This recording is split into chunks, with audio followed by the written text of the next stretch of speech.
Assalamualaikum warahmatullahi wabarakatuh. Perkenalkan, nama saya Hudayattinul Islamikasi dengan NPM 152 dari kelas Agama Islam G230. Di sini saya akan mempresentasikan tentang materi moderasi beragama. Apa itu moderasi beragama?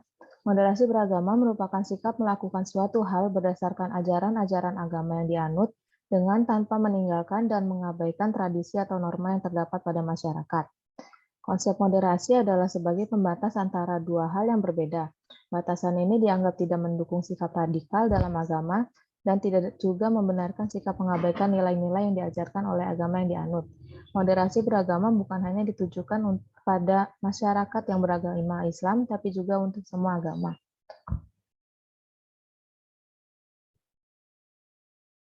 Indonesia memiliki beragam kebudayaan, kepercayaan, bahasa, etnis, dan suku. Perbedaan ini bisa menjadi penyebab adanya sebuah konflik pada masyarakat. Begitu pula dengan perbedaan agama. Banyak sekali konflik yang terjadi di Indonesia didasari oleh unsur keagamaan. Hal ini dikarenakan adanya sikap tidak toleran dan tidak menghargai agama lain. Perilaku yang salah mengartikan ajaran yang diterima sehingga bersikapnya malah menjadi melanggar nilai kemanusiaan dan kemaslahatan bersama. Lalu terdapat sikap beragama yang eksklusif, padahal dalam beragama seharusnya bersifat inklusif, yaitu dengan menghormati dan menghargai kegiatan keagamaan orang lain yang berbeda dengan keyakinan yang kita anut. Prinsip yang mendasari moderasi dalam beragama yaitu senantiasa menjaga keseimbangan antara dua hal yang berseberangan, seperti akal dan perasaan, jasmani dan rohani, hak yang dimiliki dengan kewajiban yang harus dilaksanakan, kepentingan pribadi dan kepentingan kelompok atau komunitas, dan lain sebagainya. Seimbang di sini berarti kita harus tegas, tidak terlalu memihak pada satu sisi saja, apalagi sampai merugikan sisi yang lain.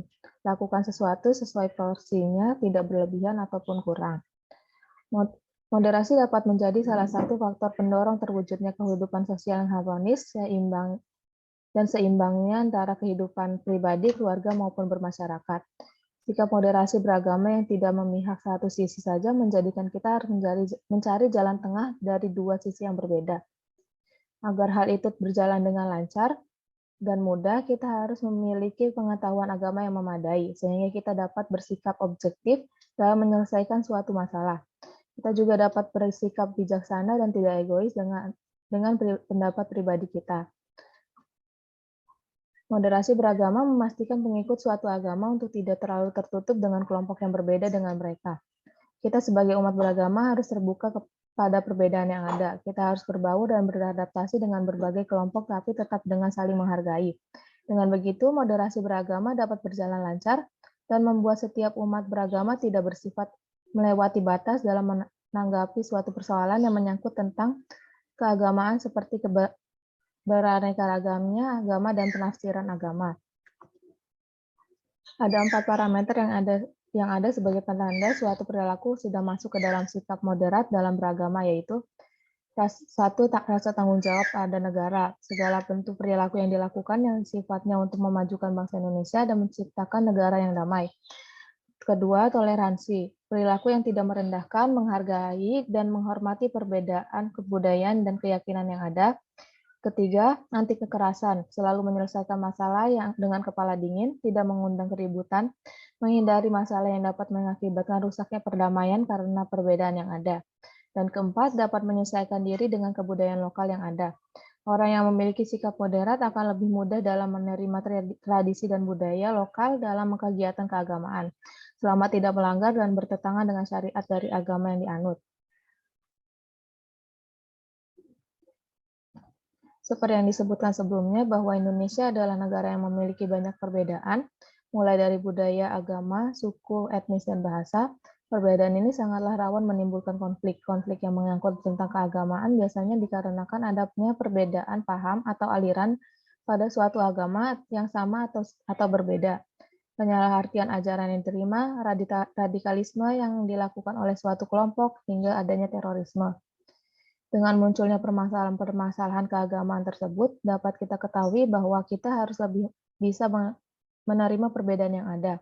Moderasi beragama akan sangat berpengaruh untuk permasalahan keagamaan tersebut. Sebagai umat beragama, kita harus bersikap inklusif ketika menghadapi suatu perbedaan. Perbedaan yang ada di Indonesia tidak dapat dihindari, diingkari, apalagi ditolak. Keberagaman budaya, agama, etnis, suku, dan pemikiran sudah menjadi identitas bangsa Indonesia, sehingga yang dapat kita lakukan hanya menerima dan menghargainya. Di Indonesia, agama sangatlah mempengaruhi kehidupan sosial masyarakat, terutama dalam membangun dan mendasari norma-norma yang ada di masyarakat. Indonesia kemungkinan tidak akan bisa jauh dari konflik yang diakibatkan oleh keragaman agama. Dari kasus yang telah terjadi, masih banyak warga Indonesia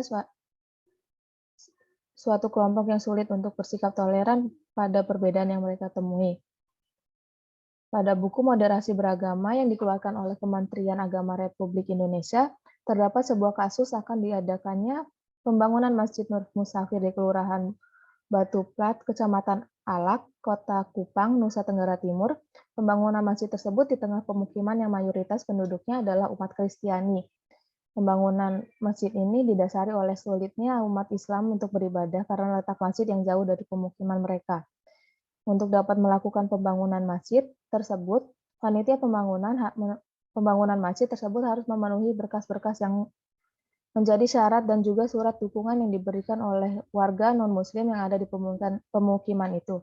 Awalnya berjalan lancar, panitia dapat memenuhi persyaratan, tapi sebuah konflik muncul ketika masyarakat Nasrani dan pemuda Karang Taruna pada pemukiman tersebut protes dan menolak pembangunan Masjid Nur Musafir. Mereka berpendapat bahwa tanda tangan dukungan dari 65 warga Kristen bukanlah untuk mendukung pembangunan masjid, tapi merupakan data penerima daging kurban. Singkat cerita, banyak dilakukan pertimbangan dan penyelidikan terkait konflik yang sedang terjadi, lalu diadakan mediasi untuk menyelesaikan masalah ini tanpa kekerasan. Diadakan sebuah upacara adat yang bertujuan untuk melupakan dan memaafkan kesalahan antara pihak satu dengan pihak lain.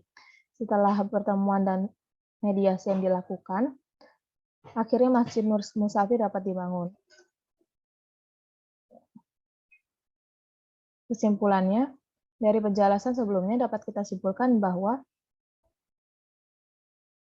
sikap moderat dalam beragama sangatlah penting agar tidak timbul konflik antar masyarakat. Kita harus memikirkan jalan tengah yang dapat kita ambil untuk menyelesaikan masalah yang ada. Tidak perlu ada kekerasan, apalagi sampai mengusik kedamaian sosial bermasyarakat. Untuk menyukseskan sikap moderasi beragama, sebaiknya sudah ditanamkan sejak sekolah dasar tentang kita harus mentolerasi perbedaan yang ada, baik perbedaan agama ataupun cara pandang. Kita dapat memanfaatkan pemuka agama untuk menyerukan kepada pengikutnya untuk tidak melewati batasan dan selalu menjunjung perdamaian.